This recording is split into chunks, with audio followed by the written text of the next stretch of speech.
di Raffaele Viviani. A mamma.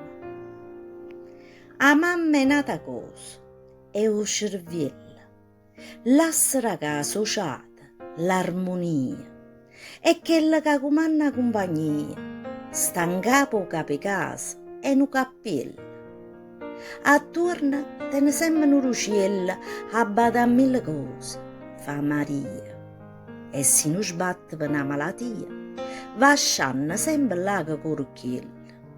A chi non punto, a chi non c'era storta, a chi non vasa, a chi non avvertimento. E si capisce a mamma quando è morta, quando non ci sta più, sta scocciando uno, che pare che t'accira ogni momento e dopo un minuto ti perdono.